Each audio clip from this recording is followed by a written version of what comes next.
हम लोग श्रीमद् भागवतम के तीसरे स्कंद के 31वें अध्याय के 16वें श्लोक को पढ़ेंगे। आप लोग कहीं कल 14 पढ़ा था तो 15वां खा गए? हाँ, सुबह खाया था ब्रेकफास्ट में। देखिए, हम जब बीमार हो जाते हैं, क्लास छूट जाती है, तो हमको लगता है हम पर कर्जा चढ़ गया। तो खल रहा था कि नहीं हुआ, तो हमने सुबह खाली नहीं जाना चाहिए, तो कर ली क्लास। क्षमा कर दीजिएगा हमको। लेकिन उसको रिवाइज कर देते हैं हम शॉर्ट में, तो उसका पुण्य आप ले लीजिए। कहाँ गया था ये, है ना? क्या श्लोक था? लिंक क्या था? 14 से लिंक ये था कि हाँ, हाँ ये लिंक था कि 14 में वो वंदना कर रहे हैं भगवान की। मैं वंदना करता हूँ, तो कोई पूछे भाई ज्ञान की प्राप्ति किसी की वंदना करने से हो जाएगी? ज्ञान की प्राप्ति के लिए तो ज्ञान का प्रयास करना पड़ेगा, लेक्चर सुनने पड़ेंगे, ये करना होगा, वो करना। कहते हैं नहीं भाई, जिन यन माया माययो उरुगुण उरुगुण कर्म निबंधन अस्मिन, जिनकी माया के द्वारा, जिन भगवान की माया से मैं, उरु मतलब बहुत विशाल, बहुत ज़्यादा गुण और कर्म के गुण, विभिन्न प्रकार के गुण और उनके अनुसार विभिन्न प्रकार के कर्म होते हैं, उनके बंधन में फंसा हुआ हूँ। और संसार के पथि चरण, संसार के पथ पर चलते हुए और उस पथ पे चलने से तद अभिश्रमेण, उसमें जो अत्यंत क्लेश मिल रहा है उससे नष्ट स्मृति, मेरी स्मृति नष्ट हो गई है। फिर पुनः मतलब फिर अयम, अयम मुझ, मेरे लिए लोकम प्रवृणीता, अपने स्वरूप को स्वीकार करने के लिए कया युक्तया, महद अनुग्रहम अंतरेण कया युक्त्या। महद अर्थात भगवान के अनुग्रह के अंतर अर्थात उसके अलावा, यानी भगवान के अनुग्रह के अलावा ऐसी कौन सी युक्ति है भाई? फिर बताओ ऐसी कौन सी युक्ति जिसके द्वारा मैं अपने स्वरूप को प्राप्त कर सकता हूँ? इसलिए भगवान की शरण लेना, भगवान की वंदना करना ही समीचीन है। अब इस श्लोक में, दैट मीन्स श्लोक क्रमांक 16 में ये बता रहे हैं कि भगवान कैसे ज्ञान देते हैं। मेरी स्मृति नष्ट हो गई है, तो भगवान की शरणागति के अलावा मेरी स्मृति कैसे आएगी? मतलब नहीं आएगी। अब यहाँ पर श्लोक क्रमांक 16 में बता रहे हैं कि भगवान स्मृति किस प्रकार प्रदान करते हैं। ठीक है, इससे पहले कि श्लोक में जाए, थोड़ी भागवतम की महिमा के बारे में बोलूंगा। ये है श्री चैतन्य भागवत अध्याय 3 अंतखंड भाग 1 और उसमें अध्याय 3। अंतखंड भाग 1 नहीं कर लीजिए, अंतखंड के भाग, अंतखंड का चैप्टर 3 का श्लोक क्रमांक 531 में शिला भक्ति सिद्धांत सरस्वती ठाकुर जी की टीका है। श्लोक इस प्रकार से, भागवत पूजिले कृष्णेर पूज होय, भागवत पठन श्रवण भक्तिमय। मैं ठीक से नहीं बोल पाया, बट बोल सही रहा हूं, सही चीज बोल रहा हूं।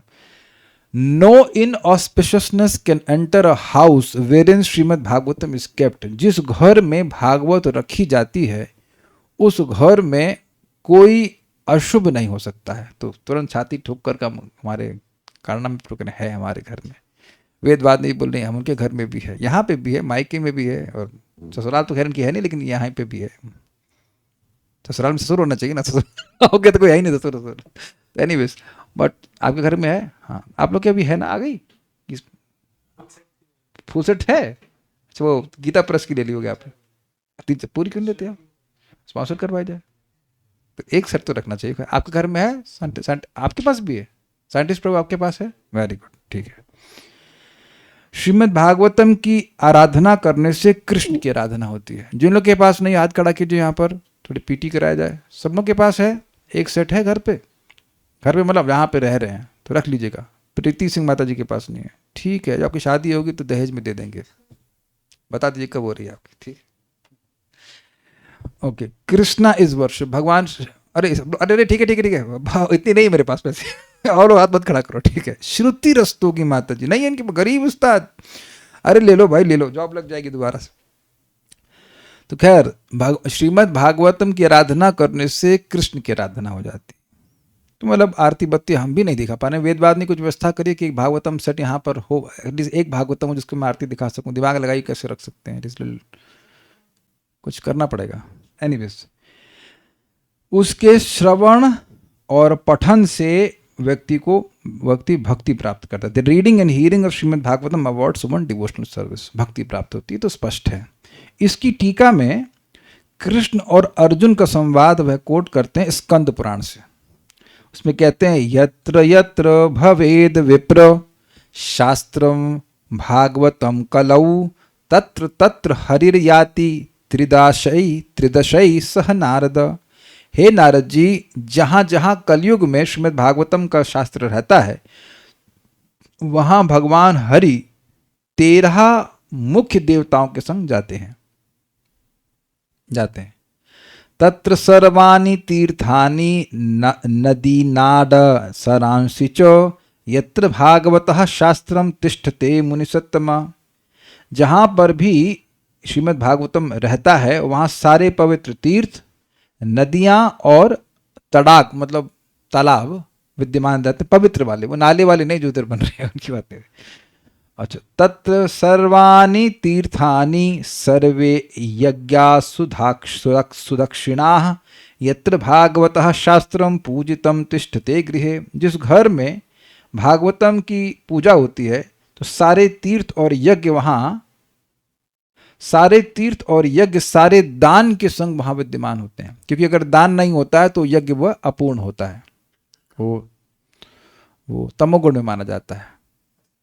तो ये सब फायदे हैं, थोड़ा कम ही फायदे हैं, पता नहीं है ना, ना नाप सके वो फायदा है। कहेगा प्रभु जी 8,000 रुपया कैसे खर्च करें, कर्मकांड कराइए।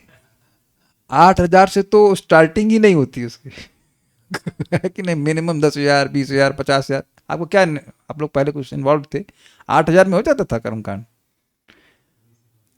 ये बता रही थी कुछ पंडित जी 12 केले देने के बजाय 1 केले के 12 पीस करके वो देवताओं को चढ़ा दे देते। क्या हो गया केला, इट्स कॉल्ड कॉस्ट कटिंग। गलत तो नहीं, यही बता रही थी ना आप। एक केला भी देना नहीं चाहते पूरा, 1 केला के 12 पीस हर जगह चढ़ा दिए और आपसे पूरी fees. It's called cost cutting. ब्राह्मण भी चतुर हो गए, ब्राह्मण है ना तो इस प्रकार से चलता है। तो अब विचार कर लीजिएगा क्या करना है। जो एकदम आलसी, कोई भजन नहीं कर रहा है, कम से कम भागवत तो ला के रख लो भाई। कुछ नहीं कर सकते, भागवत ही ला के रख दो, ठीक है। तो हम वापस पॉइंट पे जा रहे हैं कि श्लोक जो है ये बोल रहा है कि कैसे भगवान ज्ञान प्रदान कर रहे हैं, उसका सिम्टम बोल रहे हैं। सिम्टम बड़ा मजेदार है। ये आपने सुना ना कि उसको कई पूर्व जन्मों की स्मृति हो रही है, उसको वर्तमान की भी स्मृति हो, मतलब तो अवेयरनेस है ही, और उसको वो यह भी समझ रहा है कि भगवान का भजन करने से जन्म मृत्यु के चक्र से मोक्ष मिल जाता है। तो यह समझ रहे हैं कि तीनों काल का ज्ञान इस बच्चे को माँ के गर्भ में हो रहा है। Can you catch this point? मैं पहले व्याख्या कर दे रहा हूँ कि जब मैं बोलूंगा तो सब लोग ना कहेंगे ऐसे कैसे हो रहा है, कैसे बोल रहा है।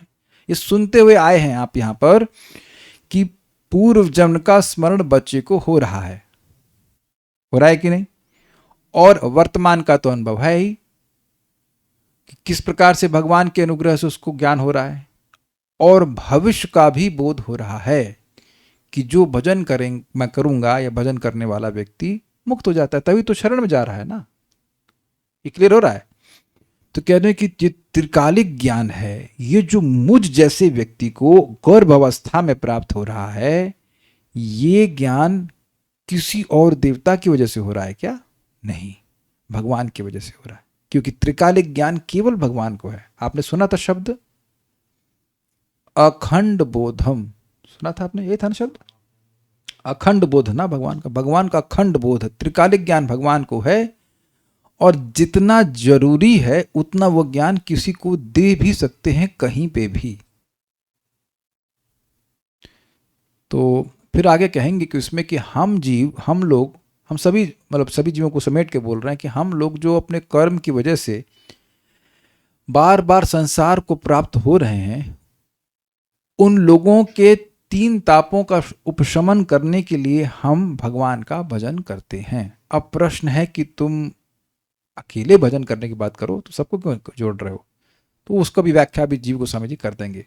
वयम शब्द क्यों कह रहे हैं वो हम अभी नहीं बोल रहे हैं, अभी टीका में आ जाएगा। तो कुछ समझ में आ रहा है कि भगवान ही ज्ञान प्रदान करने वाले हैं, उनके पास ही ज्ञान है, तो मेरे को कैसे ज्ञान मिलता है? तो ये सब बात यहाँ पर बोलेंगे। बहुत अच्छा श्लोक है। ज्ञानम यदे तद ज्ञानं यदेतदधात् कतमः सदैव। ज्ञानं यतेतदधात् कतमः सदैव। कितनी नम्रता आ रही है ना, बच्चा गर्भ में बोल रहा है, हम लोग यहाँ नहीं बोल पा रहे हैं। कितनी मुश्किल है भाई। ज्ञानम यदेतदधात् कतमः सदैव। ज्ञानं यदेतदधात् कतमः सदैव। त्रैकालिकं स्थिरचरेष्वनुवर्तितांशः। त्रैकालिकं स्थिरचरेष्वनुवर्तितांशः। तं जीवकर्म पदवीम् अनुवर्तमाना। तं जीवकर्म पदवीम् अनुवर्तमानास्। तापत्रयोपशमनाय वयं भजेमा। तापत्रयोपशमनाय वयं भजेम। ज्ञानं यदेतदधात् कतमः सदैव। ज्ञानं यदेतदधात् कतमः सदैव। त्रैकालिकं स्थिरचरेष्वनुवर्तितांशः। त्रैकालिकं स्थिरचरेष्वनुवर्तितांशः। तं जीवकर्म पदवीम् अनुवर्तमाना। तं जीवकर्म पदवीम् अनुवर्तमाना। तापत्रयोपशमनाय वयं भजेमा। तापत्रयोपशमनाय वयं भजेम। ज्ञानं यदेतदधात् कतमः सदैव। ज्ञानं यदेतदधात् कतमः सदैव। त्रैकालिकं स्थिरचरेष्वनुवर्तितांशः। त्रैकालिकं स्थिरचरेष्वनुवर्तितांशः। तं जीवकर्म पदवीम् अनुवर्तमाना। तं जीवकर्म पदवीम् अनुवर्तमाना। तापत्रयोपशमनाय वयं भजेम। तापत्रयोपशमनाय वयं भजेमा। सब लोग साथ में बोलिए। ज्ञानं यतेतदधात् कतमः सदैव। त्रैकालिकं स्थिरचरेष्वनुवर्तितांशः। तं जीवकर्म पदवीम् अनुवर्तमानास्तापत्रयोपशमनाय वयं भजेमा।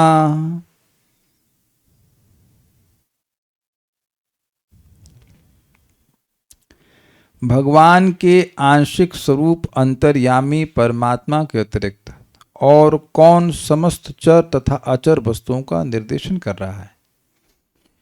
मतलब कोई नहीं कर रहा, भाई कर रहे हैं। वे काल की इन तीनों अवस्थाओं भूत, वर्तमान तथा भविष्य में उपस्थित रहते हैं। ये एक इम्पॉर्टेंट पॉइंट है कि अन्य देवताओं की उपासना करेंगे तो वो ही नहीं रहते। इंद्र अपनी शक्ति से रहित हो जाते हैं एक मनवंतर के बाद। ये बहुत बड़ी बात है। यद्यपि ब्रह्मा जी नष्ट नहीं होते, फिर भी ब्रह्मा जी और सो जाते हैं। 12 घंटे तो सोते ही हैं वो, ऑल दो it doesn't sleep like us, but still so जाते हैं। अतः बद्ध जीव उनके ही आदेश से विभिन्न कर्मों में रत है और इस बद्ध जीवन की तीनों तापों से मुक्त होने के लिए हमें उनकी ही शरण ग्रहण करनी होगी। ठीक है, अनवय देखिए। यद एतद, यद मतलब होता है जो, और एतद मतलब होता है यह। मुझे जो यह त्रैकालिकम ज्ञानम, तीनों कालों का ज्ञान हुआ है। इसकी व्याख्या मैंने भी करी थी। Is it understandable? जीव को अपने पुराने कर्म जन्मों का याद है और वर्तमान का तो अनुभव हो ही रहा है। वर्तमान का भी अनुभव 7वें महीने में हुआ है, उससे पहले नहीं हो रहा था। Is it all okay?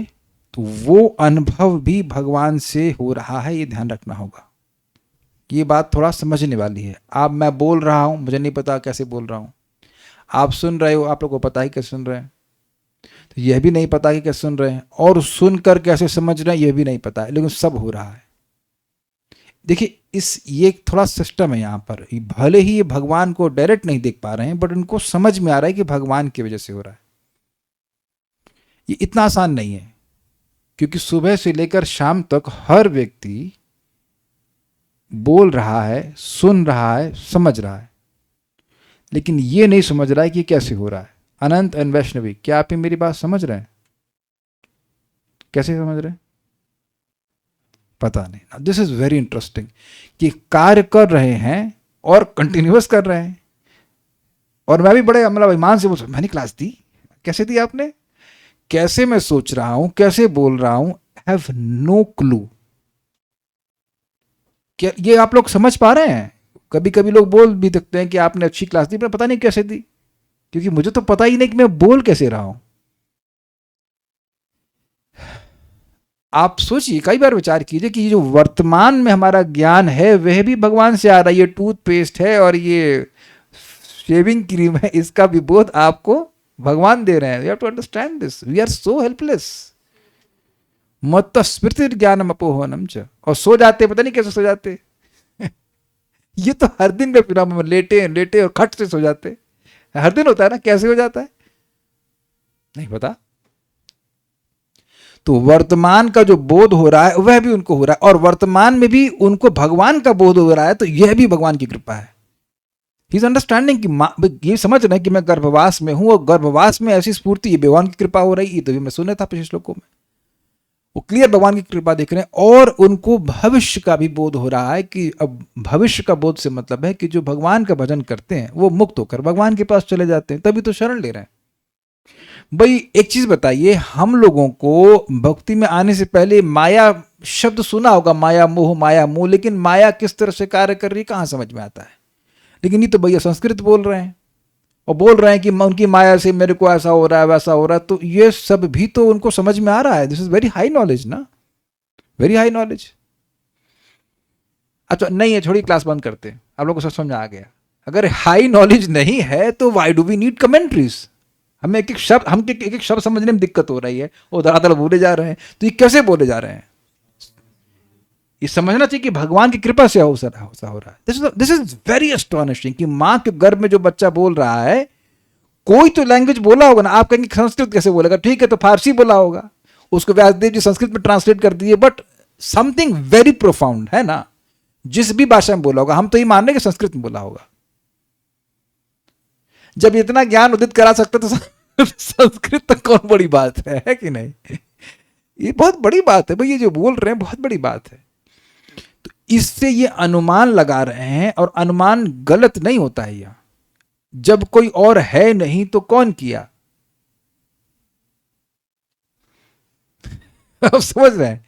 ये भी उनको बोध हो गया है कि भाई जब कोई है ही नहीं और कोई देवता नहीं दिख रहा है, भगवान ही करने वाले हैं, वही भगवान करने वाले हैं। उनको त्रिकालिक ज्ञान है, और उन्हीं की वजह से मुझे भी इस प्रकार का त्रिकालिक ज्ञान हो रहा है।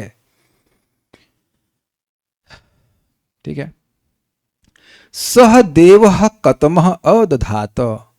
सहदेव मतलब उस भगवान के, कतम का मतलब एक अर्थ है अतिरिक्त, किसने, उन भगवान के अलावा किसने, अदधात मतलब दिया है। ये जो मुझे ज्ञान हो रहा है ये उन भगवान के अलावा किसने दिया है। देखिए एक बात आप लोग अनुभव करते होंगे कि भक्ति में आने के बाद कुछ डायरेक्ट परसेप्शन भी होता है।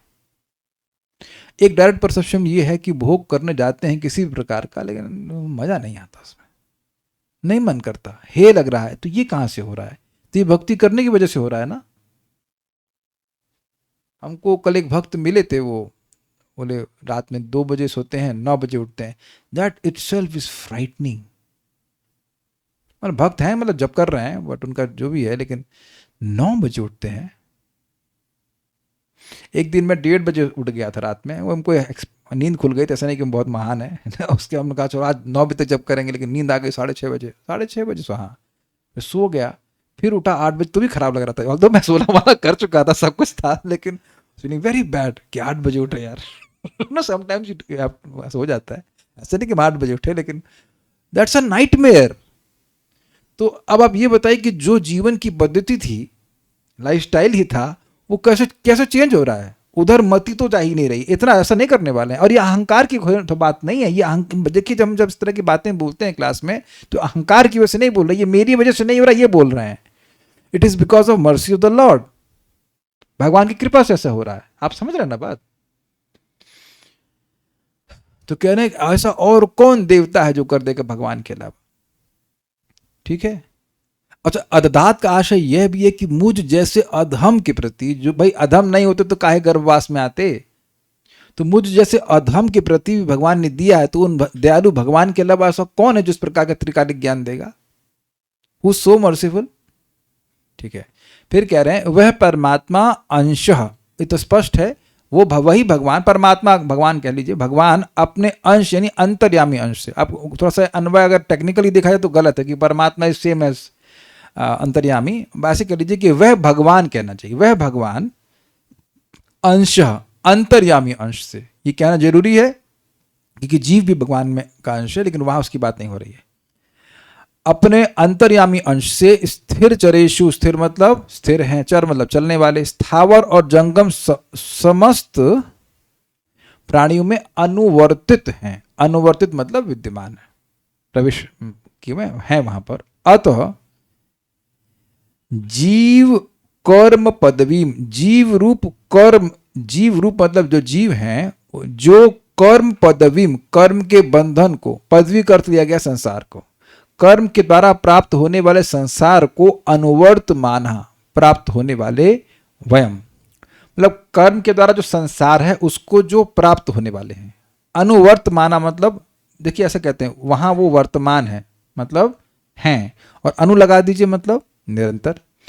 यानी कि हम लोग जो जीव हैं वो अपने सकाम कर्मों से, you understand this words, fruitive activities, भोग इच्छा से प्रेरित कर्मों को सकाम कर्म कहते हैं। तो उन कर्मों की वजह से उनको पदवी दी जा रही है। अब पदवी का आप क्या अर्थ समझते हैं? पोस्ट। समझा के, ये तो समझा ना, पदवी मतलब पोस्ट, यानी और बढ़ा दीजिए, इसमें इंग लगा दीजिए, पोस्टिंग। तो हम सब जीव अपने सकाम कर्म से कौन सी पोस्टिंग प्राप्त करें, कौन सी पदवी प्राप्त करें? संसार पदवी, स्थान प्राप्त करो संसार का। तो कर्म पदवी अनुवर्तमान, तो संसार की पदवी को वह बार बार प्राप्त कर रहे हैं। एक जन्म 84 लाख में घूम रहे हैं, उसमें उसी में बार बार प्राप्त करने वाले। तो उन हम सब लोगों के लिए, वह हम लोगों के लिए तापत्रय उपशमनाय, तीनों तापों की शांति के लिए तम भजेमा, उस परमात्मा का भजन करते हैं या भगवान का भजन करते हैं। श्लोक समझ में आ रहा है? कुछ कुछ भगवान की वजह से ही मुझे त्रिकालिक ज्ञान हुआ है, ठीक है, उनके अलावा कोई देवता है नहीं। जब इस कठिनाई में वो सहायता कर रहे हैं तो और किसके पास जाएंगे सहायता मांगने के लिए? एक, फिर कह रहे हैं कि वही भगवान हर जीव में प्रवेश किए हैं, that means he is accessible, हृदय में भी है, ठीक है। और उसलिए कह रहे हैं कि हम लोग जो अपने कर्मों की वजह से बार बार संसार में आ रहे हैं, दुख प्राप्त कर रहे हैं, तो हम सब लोग उन भगवान की शरण में जाएंगे ताकि हमारे तीनों तापों का निवारण हो जाए। अब एक प्रश्न है कि वयम क्यों कह रहे हैं? कह देते मैं जा रहा हूं, तो उसको यहाँ पे जीव गोस्वामी जी पढ़ देता हूं। देखिए बोले हैं यहाँ पर, रुक जाइए, ये वयम अर्थात हम, इस बहुवचन का प्रयोग दर्शाने के लिए किया गया है कि वे अनेक समान जीवों में से एक है। ये इंटरेस्टिंग है। देखिए वयम का प्रयोग लोग अपने को सम्मान देने के लिए करते हैं, इसे कहते हैं आत्मश्लाघा। हमको याद नहीं रहा, हम मतलब कौन, आपके संग कोई और भी हैं दो चार लोग, लेकिन नहीं, वो अपने को बोलने के लिए हम का प्रयोग करते हैं। हमको भूख लग रही है, लखनऊ में बहुत चलता है, मेरे मुंह से भी हम निकलता रहता है, जबकि मुझे बोले मुझे भूख लग रही है। अग्रीड, हम कौन, मैं परमात्मा? तब भी तो द्विवचन का प्रयोग होना चाहिए। हिंदी में खैर द्विवचन नहीं होता है। हम कौन, हमको याद आ रहा है। आप लोग ऐसे बोलते हैं कभी? तो कोई जगत में सम्मान तो कोई दे नहीं रहा है, तो खुद ही सम्मान ले लो। हम देखिए मतलब जब आप किसी को सम्मान से संबोधन करते तो इस तरह का प्रयोग करते हैं। आप कहाँ जा रहे हैं, तुम कहाँ जा रहे हो, और आप कहाँ जा रहे हैं तो बहुवचन में हो गया ना। तो आपकी इतनी महानता है कि आपके संग है लगा रहे हैं। लोग बोलते हैं ना हम यहाँ जा रहे हैं, हम बोले तो अकेले स्कूटी बैठे लेकिन हम जा रहे हैं।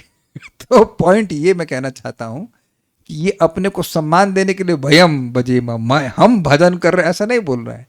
इसलिए जीव गोस्वामी जी को बोलना पड़ा कि ये भयम का मतलब ये नहीं कि अपने को सम्मान दे रहा है। क्या सम्मान है, माँ के घर में पड़े हो, घर सब गंदा स्थान है पूरा, ऐसा खून से सने हैं। तो वयम का प्रयोग कह रहे हैं कि मतलब हम सभी जीव जो इस संसार में पड़े उनमें से मैं, मतलब जितने भी जीव दुख प्राप्त कर रहे हैं उनको वो इकट्ठा करके he shows his insignificance. Does that descend in the consciousness? हजारों करोड़ों जीव हैं, सब दुख प्राप्त कर रहे हैं, हम भगवान, हम उस तरह से हम लोग भगवान की शरण में नहीं जाएंगे तो और किसकी शरण में जाकर के तापत्रय का उपशमन करेंगे? तापत्रय समझते हैं आप लोग? आदि दैविक, आदि भौतिक, आध्यात्मिक। आदि दैविक जो है वो देवताओं के द्वारा दी जाती है आध्यात्मिक अपने देह से और मन से उत्पन्न होता है, और आदि भौतिक अन्य जीवों के द्वारा दिया जाता है। तो नई नई बातें बताता रहता हूँ लोग सुबह बोला था तो इसलिए कम से कम शाम तक याद रहा ठीक है, ओके। मेरे पास, हाँ ठीक है, सब कुछ सही है, इस बार अनवय में गड़बड़ नहीं हुआ।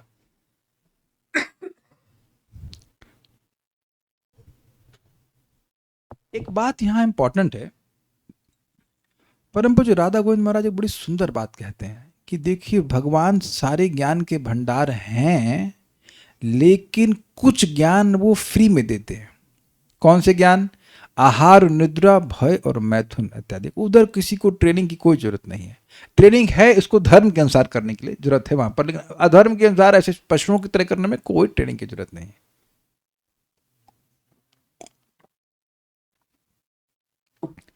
लेकिन अपने संबंध में ज्ञान वो डायरेक्ट नहीं देते जब तक जीव उनके लिए कुछ करता नहीं है, वो ऐसे ही छोड़ देते हैं। तो कदाचित उसे प्रसाद मिला, वैष्णव की संगत मिली, भजन करने लगा, तब भगवान अंदर से ज्ञान का नल खोलते हैं ये नहीं भाई, ये जगत अच्छा नहीं है, it's not a good place to stay. और जगत ही अच्छा नहीं है, तुम्हारा शरीर भी बहुत अच्छा नहीं है, अच्छा नहीं है एक्चुअली खराब है। दोस्त, realisations begin to descend slowly slowly, धीरे धीरे वो अनुभूति होने लगती है जब व्यक्ति भक्ति करते हैं, भजन करते हैं। और ये पहले किए हुए हैं, इसलिए उनको अब माँ के गर्भ में भगवान ऐसा ज्ञान दे रहे हैं। भावार्थ दीपिका, ईश्वर ही ज्ञान प्रदान करने वाले हैं, इस अर्थ का प्रतिपादन करते हुए जीव कहता है। कुछ लिंक समझ रहे हैं पिछले श्लोक से? अरे भाई, वंदना करने से तुमको कैसे ज्ञान हो जाएगा? भगवान की वंदना करने से, आरती तो खैर कर नहीं पा रहे हैं, लेकिन स्तुति करने से तुम्हें कैसे ज्ञान हो जाएगा? तो कह रहे हैं कि भगवान प्रसन्न होते हैं और भगवान ही ज्ञान देने वाले हैं, इस बात को यहां समझा रहे हैं। अज्ञान के कारण जीव फंसा हुआ है, तो भगवान को संतुष्ट करता है, तो भगवान ही ज्ञान देने वाले हैं, ये बात समझा रहे हैं। क्या प्रमाण है? तो कह रहे हैं कि भाई ये प्रमाण है कि जिन परमात्मा ने मुझ में इस त्रिकालिक ज्ञान का विस्तार किया है। एक मिनट रुकिए, मुझे लगता है आवाज कुछ लोगों को कम सुनाई पड़ रही है। अभी सुनाई पड़ रही नरेंद्र प्रभु ठीक से? You can hear now? बेचारे कान एकदम लगा के सुनते हैं स्पीकर खरीद लीजिए। ठीक है, जिन परमात्मा ने मुझ में इस त्रिकालिक ज्ञान का विस्तार किया है, उन्होंने ही मुझे यह ज्ञान प्रदान किया है, किसी दूसरे ने नहीं। देखिए एक इंटरेस्टिंग बात है, बहुत सिंपल लेकिन बहुत इंटरेस्टिंग बात है कि भगवान का भजन करने से आप करें किसी उद्देश्य से, लेकिन एक साइड बेनिफिट देंगे ही। क्या? दिव्य ज्ञान। No matter what, in what intention से, आप किसी भी इंटेंशन से भगवान की पूजा कीजिए। सत्यम दिशते अर्थ तो अर्थ निर्णाम, ऐसे कर श्लोक है कि निश्चित है कि भगवान अर्थी को, जो अर्थ लेके आया उसको देते हैं, लेकिन नैवार्थ दो यत पुनरर्थिता यथा, लेकिन ऐसे नहीं देते जिससे कि वो फिर मांगे, मतलब उसको दिव्य बुद्धि भी प्रदान करते हैं। और ये सेम है भगवान के नाम। What is that? दुर्बुद्धि हरत्वम शुद्ध सत्व बुद्धि प्रदायकम। दुर्बुद्धि कि मैं देह हूं, भोग से मैं बहुत सुखी हो जाऊंगा, वो बड़े अच्छे हैं, ये जुटाओ वो जुटाओ, ये है दुर्बुद्धि। कोई सुखी नहीं हुआ आज तक। दुखी तो सब हुए, सुखी कोई नहीं हुआ, लेकिन दुर्बुद्धि होने के कारण व्यक्ति कर रहा है ऐसा। तो इसको नष्ट करता है भगवान का नाम। और शुद्ध सत्व बुद्धि, ये क्या है? मैं श्री कृष्ण का अंश हूं, मैं ब्रह्म हूं, मैं आत्मा हूं, ये स्वयं भगवान का नाम प्रकाशित करता है, चाहे किसी भी उद्देश्य से किया जाए। इसलिए किसी भी तरह से लोगों को हरे कृष्ण मंत्र बोलने के लिए प्रेरित करना चाहिए। तो एक बार बोल लेते हैं, हरे कृष्णा कृष्णा कृष्णा हरे हरे, हरे राम राम राम हरे हरे। बोलते जाएंगे बोलते जाएंगे बोलते, बिना बोले कोई ज्ञान नहीं होगा, बोलेंगे तो सब ज्ञान अपने आप समय पर हो ही जाएगा। कई बार हम नए भक्त प्रश्न करते हैं and it is little bit irritating, ये कैसे होगा, वो कैसे होगा, ये कैसे, जब बताया जा रहा है वैसे ही होगा और कोई और तरह से नहीं हुआ है। There is no shortcut. भक्ति करते रहिए, जप करते रहिए, भगवान ज्ञान देने वाले, लिखा तो है ना कि और कोई नहीं देगा। तो जब भगवान प्रसन्न होंगे, जितना प्रसन्न होंगे उतना आपको रियलाइजेशन होंगे, you have to earn it, nobody can give you. अभी आएगा देखिएगा, nobody can give except Krishna, nobody can give you knowledge.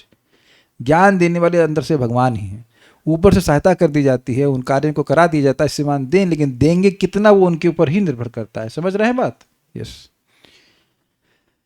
तो दूसरा कोई नहीं है, किंतु वह देव ईश्वर ही हैं और कोई नहीं है। सह देव यहां बोल रहे हैं ना, तो कोई ये ना सोचे कि कोई ये देवता वो देवता, नहीं, वो देव कौन है? वो ईश्वर ही है, वो भगवान है, वो परमेश्वर, वही देवता वही भगवान ही मुझे ज्ञान प्रदान करना है। सहदेव शब्द यहाँ श्लोक में आया। यदि कहें कि किसी दूसरे श्रेष्ठ जीव ने ज्ञान प्रदान किया है तो ऐसी बात नहीं है। बड़ी सुंदर बात कह रहे हैं कि क्या तुम्हें किसी दूसरा कोई जीव है जो ज्ञान प्रदान कर रहा है? कहते हैं ना ना ना, और कोई नहीं कर रहा। क्यों नहीं कर रहा है? कह रहे हैं क्योंकि जोड़ लीजिए, क्योंकि जीव रूपी कर्म मार्ग का अनुसरण करने वाले हम लोगों में से कोई भी उस ज्ञान को प्रदान करने में समर्थ नहीं है।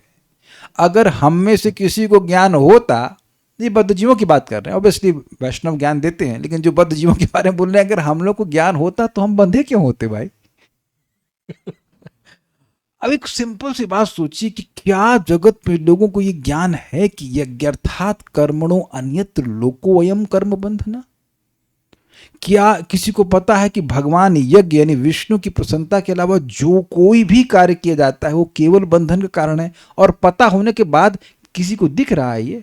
People can see this. Can they see this? This is very difficult. कि जिन कार्यों को खूब रच के कर रहा है, खूब प्लानिंग बना के कर रहा है, वो केवल दोबारा जन्म लेने के ही कारण बनेंगे, कोई रिजल्ट और नहीं मिलेगा। ये देखिए, इतना आसान नहीं है ये दृष्टि प्राप्त करना कि मैं ये कार्य कर रहा हूं, उसके बहुत दूरगामी प्रभाव होंगे। It is not easy. I must tell you, I am not like, मैं डिस्करेज नहीं कर रहा हूँ, लेकिन इट टेक्स, अभी मेरे को भी ऐसा नहीं कि मेरे को हो गया है, लेकिन इट टेक्स सम टाइम। कि ये भोजन कर रहे हैं, ये भगवान को अर्पण नहीं है, तो उसका कितना नुकसान होगा। थोड़ा थोड़ा सुनते हैं, बोलते हैं तो बात समझ में आती, बड़ा खतरनाक है। यहाँ तक कि हम कुछ बोल दे रहे हैं उसका भी तो बड़ा प्रभाव होता है कि नहीं? तो ये लोगों को ज्ञान नहीं है। तो जब जीव खुद ही फंसा हुआ है तो दूसरे को क्या ज्ञान देगा? तो कहेंगे आप काहे बैठे हो, तुम अपना ज्ञान दे रहे हैं क्या?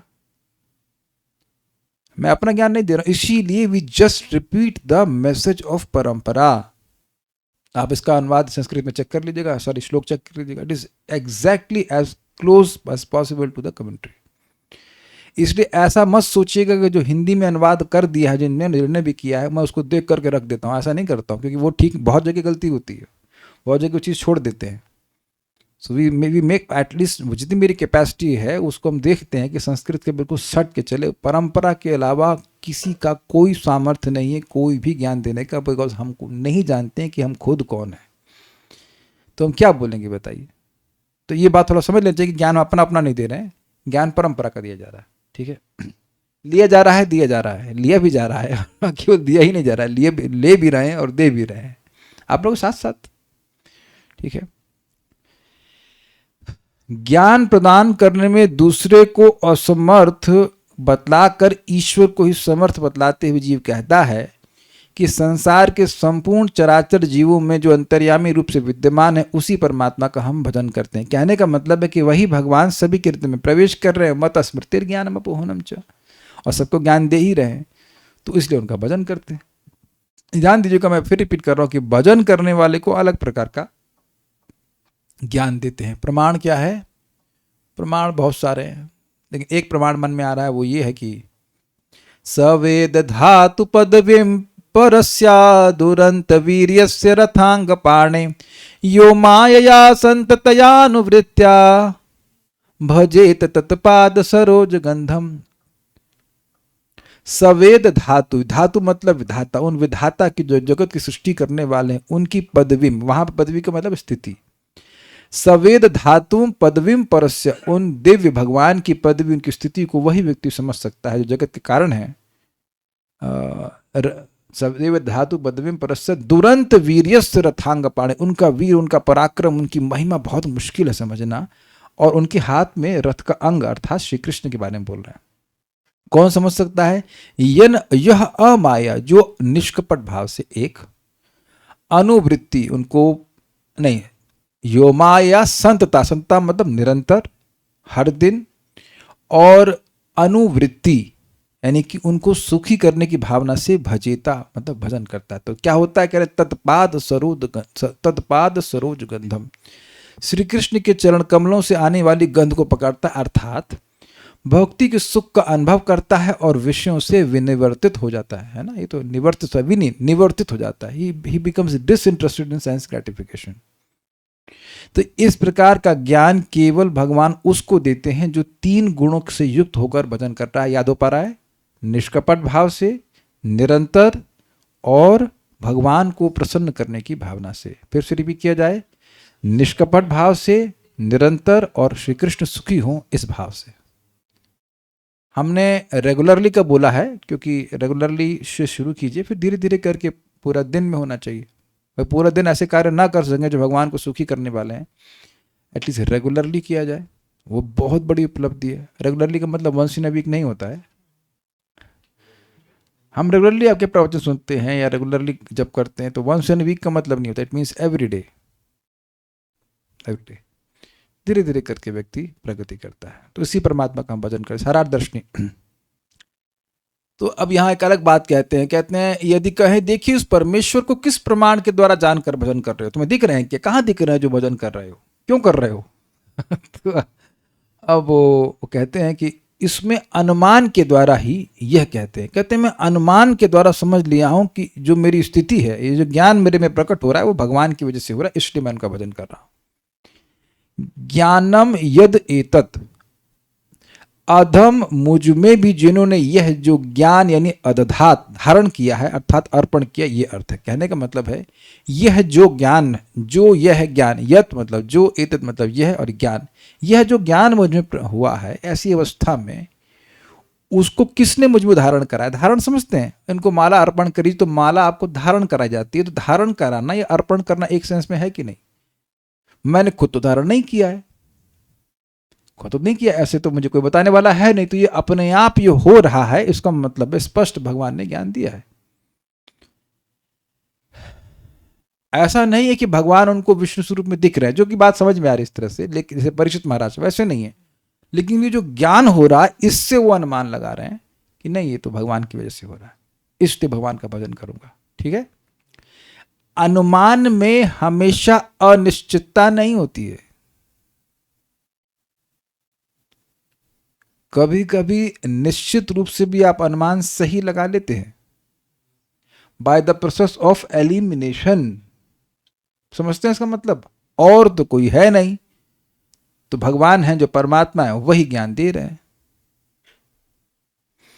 कभी मम्मी से डांट खाई होगी कि जब मम्मी भी दिमाग लगाती हैं, यहां और तो कोई था नहीं तुम्हारे अलावा, शरारत तुम ही की हो, और उसके बाद उसी अनुमान के आधार पर आपको फैसला भी हो जाता है, दो चार चमाटे भी पड़ जाते हैं। कौन नहीं चमाटा खाया हाथ खड़ा करिएगा। अंकित से तुम्हार के खिलाफ, प्रभु जी के अलावा उनकी मम्मी नहीं पिटाई करती, इसी तो बिगड़ा हुआ बच्चा है। इसलिए हम डांट देते हैं कभी कभी। श्री वल्लभ माता जी, आपको भी डांट नहीं पड़ी कभी? हमें तो ये प्रोसेस ऑफ एलिमिनेशन तो मम्मी भी जानती है, आप लोग नहीं जानते, तुमने इसने नहीं किया, ये तो कभी करती नहीं, तुम ही ने किया होगा। है कि नहीं? तुम्हारी बहन कभी नहीं करती, तुम ही किए होगे। हाँ, तुम्हारी करतूत है ऐसे करके, और आप कन्विंस कर लीजिए। अरे माता यशोदा कर रही हैं, ये किसने फोड़ा? ये कृष्ण के अलावा और कोई नहीं, यही फोड़ा होगा। मटकी यही फोड़ा है, देखा, अरे पकड़े गए कृष्ण। तो अनुमान बड़ में जरूरी नहीं है कि मतलब एकदम आप निश्चित ना कर पाए। ठीक है। अब यहां कथमा का बड़ा सुंदर अर्थ लिया गया है। यहाँ पे कथमा का अर्थ बेस्ट लिया गया है। स कतमः देवा। देखिए कतमा का पहले अर्थ लिया गया था कि उनके अलावा ऐसा कौन देवता है, और यहां कतमा का अर्थ सर्वोत्तम के सेंस में है कि वे देवगणों में निश्चय ही कोई मुख्य देव ही होंगे। यहाँ पे नोट कर ले लीजिए, यहाँ कतमा का अर्थ सर्वश्रेष्ठ या गण, निश्चित रूप से वो सर्वश्रेष्ठ देवता हैं जिन्होंने मुझे इस प्रकार से ज्ञान प्रदान किया है। I checked in Sanskrit dictionary and it is makes sense. मतलब कतमा is also used in the sense of best. तो यहाँ पर दूसरा अर्थ ले रहे हैं कि बेस्ट देवता हैं जिन्होंने मुझे ज्ञान दे रहे हैं। यह ज्ञान की अन्यथा अन उपपत्ति से ही अनुमान किया गया है। उपपत्ति मतलब उत्पन्न होना, अनुपपत्ति मतलब नहीं होना, अन्यथा मतलब अन्यथा कि अगर भगवान ज्ञान नहीं देते तो यह ज्ञान उत्पन्न नहीं हो सकता। ठीक है, इज इट ऑल ओके? त्रिकालिक अर्थात भूत भविष्य और वर्तमान काल में विराजमान जो मेरा यह ज्ञान है, यह ईश्वर विधान कर रहे हैं। मतलब जो भूत का ज्ञान, भूत समझ गए ना, भूतकाल का, भविष्य का, वर्तमान का जो मुझे बोध हो रहा है वो भगवान के द्वारा हो रहा है। इस जीवन में कुछ वैराग्य अगर आ रहा है जितनी मात्रा में, ये आसपास लोगों को सुरती खाता हुआ देखें या और गलत कार्य करते हुए देखें, स्पेशली कलयुग में, और आप अपने जीवन में देखें कि भाई ये इससे तो भगवान से हम बचे हुए हैं, तो एकदम स्पष्ट है कि ये भगवान की वजह से बचे हुए हैं। जब नहीं करेगा कोई तो अब ऐसी फजीयत उसकी होगी जो सामने देख रहा है। कभी कभी घर के बाहर निकल करके जब हम थोड़ा देख लेते हैं बाहर, तो समझ में आ जाता है कि कितनी दुर्गति की तरफ लोग जा रहे हैं व्यर्थ में। There is no need for सुरती एंड ऑल दोस थिंग्स। अब मैं एग्जाम्पल दे रहा हूँ सुरती के, और भी कितने कितने गलत काम कर रहे हैं, कैसी भाषा का प्रयोग कर रहे हैं। तो ये सब भगवान ही है कि हमें बचा रहे हैं। इससे बिल्कुल प्रकट दिखता है कि we can be in Satyuga. नाम जप करें, भागवत श्रवण करें, भगवान की भक्ति करें, तो बहुत प्रोडक्टिव जीवन जी रहे हैं, बहुत ज़्यादा। तो ये स्पष्ट है कि अगर हम नहीं कर रहे होते भक्ति, तो हम सभी लोग गलत कुछ ना कुछ आचरण जरूर कर रहे होते। तो कहने का मतलब है कि ईश्वर ही विधान कर रहे हैं, ये समझ लेना चाहिए। स्थिर चरेषु अनुवर्तितांश, स्थावर जंगम सर्वत्र जो अनुवर्तित हुआ है अर्थात विद्यमान है, अंतर्यामी रूप अंश जिनका है, उन भगवान को हम भजन करते हैं, उन भगवान का हम भजन करते हैं। स्पष्ट है वही भगवान का अंश अंतर्यामी के रूप में सब जगह विद्यमान है।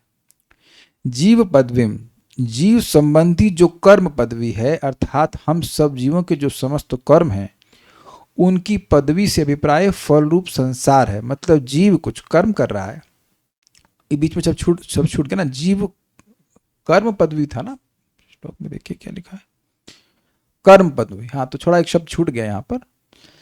जीव कर्म पदवी का अर्थ है कि जीव संबंधी जो कर्म है उसकी पदवी है। मतलब कर्म किया है उसके उसको वो पोस्ट प्राप्त हुई है। ये तो देखते हैं, ये कर्म किया तो आईएएस बना, आईएएस की पदवी, एक डेस्टिनेशन, एक गति। तो अब जीव ने जो सांसारिक कर्म किए हैं उस कारण से उसको सांसारिक पदवी प्राप्त हो रही है।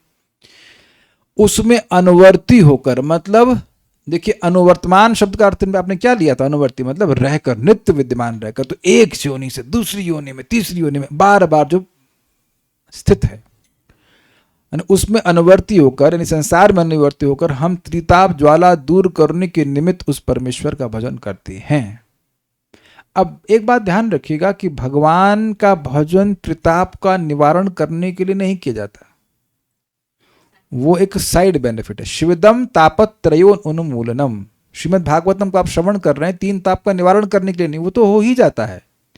जैसे यहाँ पर मेरे घर में एसी चल रहा है, तो अब लोग एसी खाने थोड़ा आए, मतलब सॉरी एसी खाने नहीं, एसी की हवा खाने नहीं आए, लेकिन बैठे तो ठंड भी लग रही है आराम से, एटलीस्ट कुछ समय के लिए, but that is side benefit. लेकिन तो प्रश्न का कहीं इतना ज्ञान उनको नहीं है कि त्रिताप के निवारण के लिए नहीं करना चाहिए। ही स्पीकिंग, किसी को अगर इसके लिए भी कर रहा है तो बहुत अच्छी बात है। भगवान गीता में कहते हैं जरा मरण मोक्षाय माम आश्रित यतन्ति ते ब्रह्म तद विदुः कृष्णम अध्यात्म कर्म चाखिलम। तो कुछ लोग ऐसे भी हैं जो जरा मरण से मोक्ष के लिए मेरा भजन करते हैं, तो भी अच्छी बात है। भगवान का भजन तो किसी भी उद्देश्य किया जाए तो अच्छी बात है कि नहीं, ये बात है। मतलब कहने का मतलब है कि भगवान का भजन करते हैं तो 3 ताप का निवारण हो जाता है। इस जीवन में भी आप महसूस करते होंगे, अगर अच्छे से भक्ति कर रहे हैं, कि घर में मन में शांति होती है कि नहीं? वो जो क्लेश लोग अगर अपने पड़ोसी झेल रहे हैं, वैसा क्लेश नहीं होता है। याद रखिएगा कि वो भक्ति की वजह से हो रहा है, वो कथा की श्रवण की वजह से हो रहा है, बड़े बंगले की वजह से नहीं हो रहा है। बड़े बंगलों या बड़े घरों में भी बड़ी समस्याएं होती हैं। हमारा घर भी लखनऊ में बहुत बड़ा है, मतलब अगर वेदवानी किसी रूम में घुस जाए तो हम ढूंढते रहेंगे कहाँ हो कहाँ हो कहाँ हो। It's very big, so many rooms, ऊपर नीचे इधर उधर ढूंढते रहेंगे। बट सेवरल प्रॉब्लम्स, उस घर को छोड़कर कोई वापस ना ही लौटे तो अच्छा है। हम तो गए ही नहीं, कब से साल बीत गए, सालों बीत गए। लखनऊ भी कभी जाता हूँ तो घर नहीं जाता। ये other homes which are Vaikuntha, go there. क्रम संदर्भ, हम ज्ञान प्राप्त करके और उसे ना भूलकर समर्पण करते हैं। वो लिंक चले जा रहे हैं उनकी टीकाओं के हिसाब से कि आप काय भजन करते हो, कह रहे हैं कि हम उनसे ज्ञान प्राप्त कर रहे हैं और उनको भूले नहीं, समर्पण करते हैं। ज्ञान कैसे प्राप्त हो? तो मद अनुग्रह है न, महद अनुग्रह से, मतलब पूर्व जन्म में भक्तों की कृपा से। वह ज्ञान भक्तों की पूर्व कृपा से प्रकट होगा, हुआ है ऐसे कह लीजिए, हुआ है कह लीजिए। वयम अर्थात हम इस बहुवचन का प्रयोग यह दर्शाने के लिए किया गया है कि वह अनेक समान जीवों में से एक है, मतलब कोई स्पेशल नहीं है। फाइन, नम्रता सूचित हो रहा है। भगवान के विस्तार सदा सर्वत्र यानी त्रिकालिकम रूप से निवास करते हैं, वे शाश्वत रूप में। इस बात स्पष्ट तात्पर्य प्रपात का पढ़ के ही रुकेंगे। जब बद्ध जीव माया के चंगुल से छूटने के लिए उत्सुक रहता है तो उसके अंतःकरण में स्थित परमात्मा स्वरूप भगवान उसे यह ज्ञान देते हैं, मेरी शरण में आओ। और जब छूटने के लिए उत्सुक नहीं होता है और उसे बताता है, वो बताए कि भगवान की शरण में जाओ, तो एक क्वेश्चन पूछता है क्यों? बिकॉज उसको शरण में, उसको जंगल से छूटना नहीं है, उसको जरूरत नहीं महसूस होती। ये उसकी बेवकूफ़ी है। इसलिए यह तो हम कह ही नहीं सकते हैं कि हम माया के चंगुल से छूटना चाहते हैं और भगवान हमारी सहायता नहीं कर रहे। नहीं, अगर कोई छूटना चाहता है तो अंदर ही बैठे वो सारी सहायता करेंगे। अब स्वीकार करना, ये नहीं करना, वो हमारे ऊपर है। पर एक सीधी सी बात है, अगर हम जंगल से छूटना चाहते हैं और भगवान सहायता दे रहे हैं तो आप क्यों नहीं स्वीकार करेंगे? सुनाई पड़ा? अगर मैं पैसा चाहता हूं और कोई पैसे की सही विधि दे रहा है तो कौन ऐसा है जो स्वीकार नहीं करेगा? भूखा हूं और खाना देगा तो कौन नहीं स्वीकार करेगा? कुछ कैच किया? तो अगर आप ये नोट कर लीजिए कि अगर आप किसी को भक्ति देना चाहते हो, जरूर देने का प्रयास कीजिए। अगर वो लेना नहीं चाह रहा, मीन्स वो चाहता ही नहीं है, वो उसको खाली प्रसाद दे दीजिए बस, और एनर्जी मत वेस्ट कीजिए इधर। Waste, you are wasting your energy. अगर वो नहीं स्वीकार करना चाहता है तो फिर वो ही डजंट वांट इट ना। इंग्लिश में कहते हैं don't cast pearls before swine. Swine मतलब क्या होता है? पिग्स। हाँ, तो मणियों को सुअर के सामने मत डालो। समझ रहे हैं? बहुत कम लोग भक्ति को अप्रिशिएट कर पाते हैं, तो प्रीचिंग करना चाहिए, but don't try to create interest. एक भक्त हमको बोले कि प्रभु जी आपने जो रिवीजन किया है उसकी सारी प्लेलिस्ट बना दो, तो मैं कुछ बोला नहीं। हमने कहा ये क्या होगा, उससे क्या समझ में आएगा? आप कहो कि रिवीजन के सारे जितने अध्याय, वो तो वही भागवत सप्ताह टाइप का बन जाएगा। एक सप्ताह में पूरी भागवत पूरी कर दो। जो हम 7 साल में नहीं कर पाए वो आप 1 हफ्ते में पूरा करना चाहते हो। कहते कुछ पुण्य मिलेगा। हमने कहा हम पुण्य देने के लिए नहीं बैठे हैं, पुण्य लोगों को मिल जाए, दैट्स अ डिफरेंट थिंग। लेकिन भागवत पुण्यम मेरे ग्रुप का नाम नहीं है, भागवत अध्यापन ग्रुप का नाम।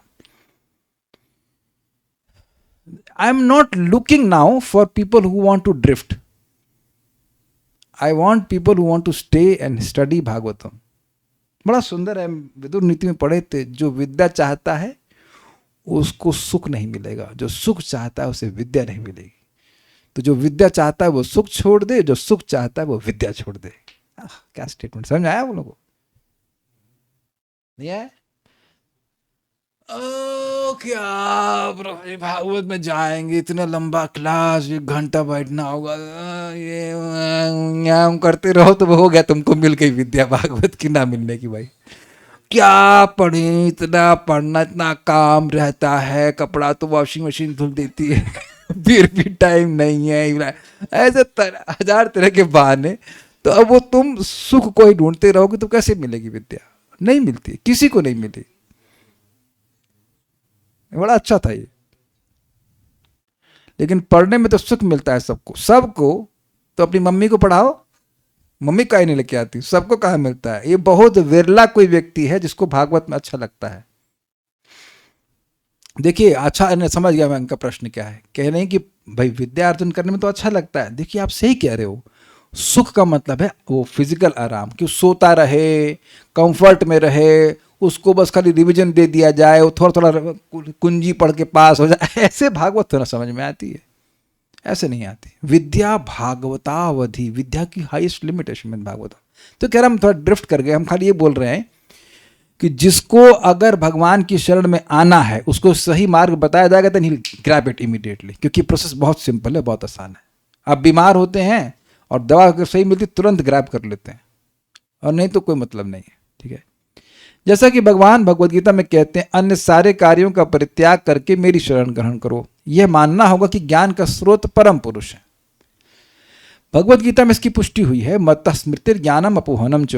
भगवान कहते हैं, मेरे ही द्वारा मनुष्य वास्तविक ज्ञान तथा स्मृति प्राप्त करता है और मुझे से विस्मृति भी मिलती है। जो मनुष्य भौतिक दृष्टि से संतुष्ट रहना चाहता है या जो प्रकृति पर अधिकार जताना चाहता है, मतलब भोग करना चाहता है बेसिकली, भगवान उसे अपनी सेवा की विस्मृति तथा भौतिक कार्यकलापों के तथाकथित सुख का अवसर प्रदान करते हैं।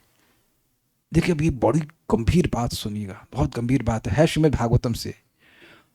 भक्ति में आने के बाद तुरंत भोग नहीं छूटते हैं, तुरंत नहीं छूटते हैं। लेकिन क्या छूट जाता है, वो बता सकता है? वेरी गुड करण प्रभु। उपादेय बुद्धि, आपने जो बोला उसी को मैं संस्कृत में अनुवाद कर रहा हूं कि ये बहुत अच्छा है। भोगों में प्रवृत्त होते हुए भी उसको गाली देता हुआ चलता है कि क्या बकवास है, क्या बकवास है। He may not be able to give up, but test खत्म हो जाता है, टेस्ट खत्म हो जाता है। ये भगवान का अनुग्रह है। बिकॉज जिस चीज़ में टेस्ट खत्म हो जाता है तो उसको धीरे धीरे करके एक ना एक दिन वो खत्म भी हो जाएगी। इसी प्रकार जब कोई इस प्रकृति पर अधिकार करने में हताश हो जाता है और भवबंधन से छूटना चाहता है, तो भगवान उसे भीतर से ज्ञान प्रदान करते हैं कि वह उनकी शरण में जावे, तभी उसकी मुक्ति होगी। ये समझ में आया? भोगों का स्वरूप ही है कि करने से करते करते व्यक्ति बोर हो जाता है। तभी तो लोग संडे की छुट्टी चाहते हैं, और हम लोग संडे की छुट्टी चाहते हैं, हम कभी छुट्टी नहीं चाहते हैं। मेरे तो शक्ति मिले तो हम 4 क्लास दें, लेकिन इतनी शक्ति है नहीं फिलहाल भगवान की कृपा से। मैं तो अंग्रेजी में भी क्लास दे दूँ, but is just it's not beyond my capacity. Time भी नहीं, ना शक्ति इतनी है। लेकिन छुट्टी बिल्कुल नहीं चाहता। मैं बता रहा हूँ आपको, मैं जब भी मैं बोलता हूँ क्लास नहीं हो पाई है, मतलब वो क्लास तैयार नहीं है, फिर या मैं स्वस्थ नहीं है, जो भी कुछ कारण है। ऐसा नहीं कि मुझे बहुत हाँ चैन मिला आज क्लास ऐसा नहीं होता है, ऐसा नहीं होता है। उम्मीद है कि आप लोगों का भी ऐसा नहीं होता। अरे वाह, चलो छुट्टी मिली, आज नहीं दे रहे थे जी क्लास, नहीं। So sense gratification is like this, भोग और फिर त्याग। ऐसा मत सोचिए कि भक्त लोग, अभक्त भी हमको निरंतर भोग करते रहो, नहीं नहीं नहीं, ऐसा नहीं है। तो भोग करेंगे फिर त्याग करेंगे, भोग करेंगे त्याग, ऐसे चलते रहता है। Yes, the mind is not stable. ऐसा करते करते जब पूरा बोर हो जाएगा, तब भगवान कहते हैं, भाई तू सुखी हुए? तू नहीं हुआ तो आओ मेरी शरण में। यह ज्ञान भगवान या उनके प्रतिनिधि के अतिरिक्त अन्य कोई प्रदान नहीं कर सकता। ये बड़ी सुंदर बात देखिए प्रभुपाद डेवलप कर रहे हैं। जी बोला कि भगवान के अलावा कौन ज्ञान देगा, तो सब भगवान ही ज्ञान देने आएंगे हम लोगों को क्या?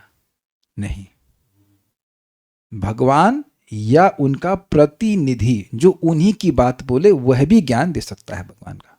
एवं परंपरा प्राप्त, भगवान ने गीता में समझाया। भगवान चैतन्य चैतन्य चरितामृत में रूप गोस्वामी को उपदेश देते हैं कि जीव जन्म जन्मांतर घूमता है और संसार के कष्ट भोगता रहता है, किंतु जब कोई भवबंधन से छूटने के लिए अत्यधिक उत्सुक रहता है तो उसे गुरु तथा कृष्ण से प्रकाश प्राप्त होता है। इसका यह अर्थ हुआ कि कृष्ण परमात्मा रूप में प्रत्येक जीव के हृदय में स्थित हैं, और जब जीव वास्तव में उत्सुक होता है तो वे उसे अपने प्रतिनिधि प्रामाणिक गुरु की शरण ग्रहण करने का आदेश देते हैं।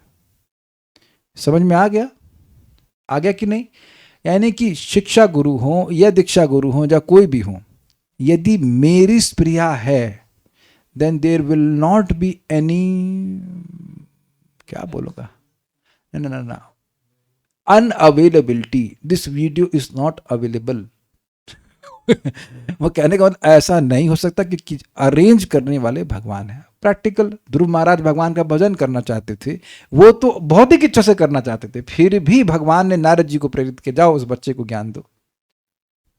ये बात हम बहुत बोलते, वो सावरा है कि जीव ने कैसे कैसे बुरे कर्म किए हैं, है कि नहीं, उसका वो हिसाब नहीं। लेकिन जब उसकी इच्छा आ गई, काश मैं भक्ति करता, या काश कैसे मैं मुक्त होऊंगा, आध्यात्मिकता में कैसे प्रगति करूंगा, तो भगवान व्यवस्था करते हैं। It is not an accident that we have met devotees. आप समझ रहे हैं मेरी बात? मैंने माँ शादी छोड़ दी था दिसंबर 2003 में, और तब भी मेरी कुछ इंक्लिनेशन थी स्पिरिचुअल की, मैं कुछ योग की पुस्तक पढ़ रहा था, और कृष्णा कॉन्शियसनेस तो शब्द भी नहीं जानते थे, शब्द भी नहीं जानते थे। Something called Krishna consciousness. Mayapur का नाम ही नहीं सुना था, ये कैसे नाम है मायापुर? What is it? बहुत माया है बस। वेरी वेरी सरप्राइजिंग, ऐसे क्या नाम? तो आप देख रहे हैं कि शायद आप लोग इसी प्रकार के होंगे कि कुछ भी नहीं पता था उसके बारे में, लेकिन एक चीज है कि जब कृष्ण भावना के बारे में बताया गया तो तुरंत आकर्षण हुआ। तो कहीं ना कहीं ये डिजायर रहती है, तभी व्यक्ति इस प्रकार से आकर्षित रहता है। बहुत से भक्तों को यहाँ पे, बहुत से एटलीस्ट कुछ लोगों ने तो बोला है कि उनकी भागवतम सुनने की बहुत इच्छा थी। somehow the कृष्ण चैनल्ड कि यहाँ पर आ गए हैं और वो सुन रहे हैं। बहुत से भक्तों ने, बहुत से 4-5 लोगों ने तो बोला है, बाकी लोग पता नहीं क्यों आ रहे हैं। क्यों आ रहे हैं आप लोग? आ रहे हैं ऐसे ही प्रभु जी, मतलब आ रहे हैं या जा नहीं पा रहे कहीं से। क्या करें, टाइम कर रहे हो क्या, समय बिताने के लिए करना है, कुछ काम सुन लो भगवान का नाम, something of that. No, you all have that hankering. Very good. इसका यह अर्थ हुआ कि कृष्ण परमात्मा के रूप में प्रत्येक जीव के हृदय में स्थित हैं, और नहीं तो पढ़ लिया ना, गुरु के पास जाने का आदेश देते हैं, गुरु द्वारा भीतर से निर्देशित हो गए।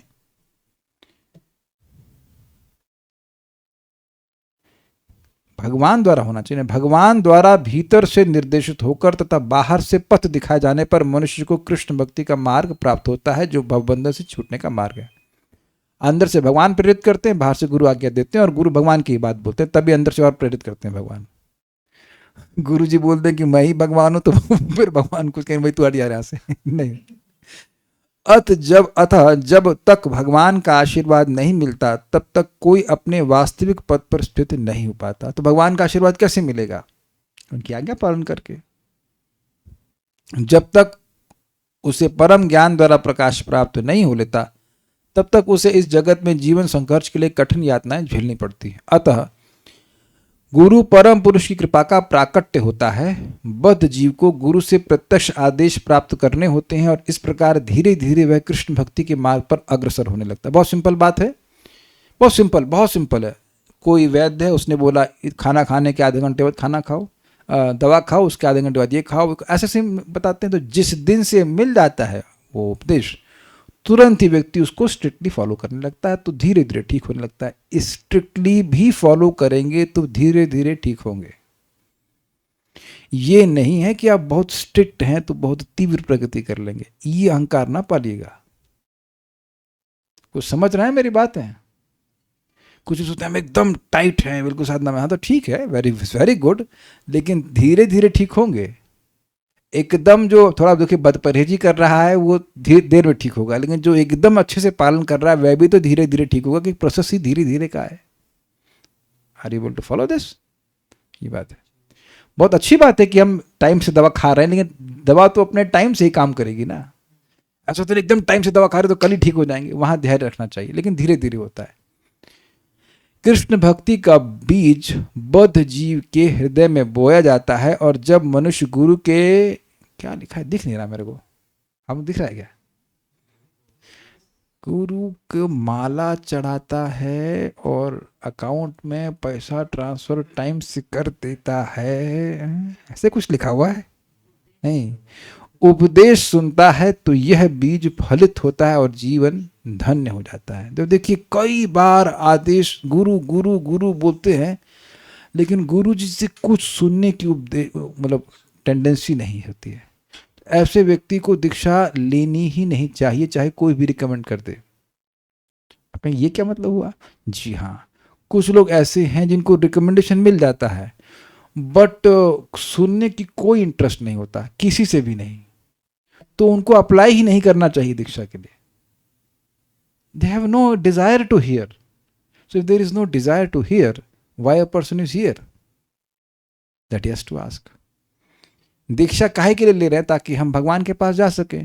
तो भगवान के बारे में सुनने की इच्छा होनी चाहिए, ये सबसे महत्वपूर्ण योग्यता है. आपको बड़ी अजीब सी बात लग रही होगी, लेकिन मान लीजिए कॉलेज में एडमिशन ले लिया और पढ़ना ही नहीं चाहते, तो फिर आप पूछोगे नहीं कॉलेज में एडमिशन क्यों लिया? वो पापा ने कह दिया तो इसलिए. मतलब पापा मम्मी जो बोल दिए इसलिए कर लिया. ऐसा होता है ना, कभी कभी बच्चे ले लेते हैं, पढ़ने की कोई इच्छा नहीं होती, तो ऐसे क्यों किया? तो this is very very important. आप देखिए ना कि हर दिन प्रभुपाद जी के तात्पर्यों से, आचार्यों के तात्पर्यों से कितनी सारी बातें अपने को सीखने को मिलती हैं. अब मान लीजिए कि हम धृतराष्ट्र की तरह हैं, जो विदुर जी से बात सुनता था लेकिन अप्लाई नहीं कर पाता. तो इसमें लिखा है विदुर जी की नीति में, अंत में सारी बात सुनने के बाद, 8 अध्याय सुनने के बाद क्या बोलते हैं? क्या करें? जो भाग्य में लिखा है वही होना है. तुमको यही बोलना था तो काहे सुने सारी इतनी नीति, तुमको अप्लाई नहीं करना है. लेकिन सुनते रहने का ऐसा प्रभाव होता है कि व्यक्ति बार बार सुनता है, बार बार सुनता है, कुछ एक बात उसको चिपक जाती है, और वो एक बात भी जीवन चेंज करने वाली है. इसलिए भले ही याद न रहे, लेकिन कम से कम अगर ये भी स्थिति है कि अच्छा लग रहा है सुनने में, दैट्स ऑल्सो गुड. हम मजाक नहीं कर रहे हैं. फर्स्ट इज कॉल्ड श्रवण दशा, and that is called, then second is वरण दशा. नहीं स्वीकार कर पाते हैं पहले, वेर एवरीवन, नहीं समझ में आती, नहीं विश्वास होता है. सुनते रहिए, हम भी सुनते रहे, आप भी सुनते रहे, सुनते सुनते सुनते सुनते धीरे धीरे एक बार स्ट्राइक कर जाएगा, कुछ स्ट्राइक कर जाएगा, and it can change our life. Stop here. कोई प्रश्न तो है नहीं किसी का? थोड़ा आवाज बढ़ाने दीजिए. ठीक है, कल से बढ़ा दूँ.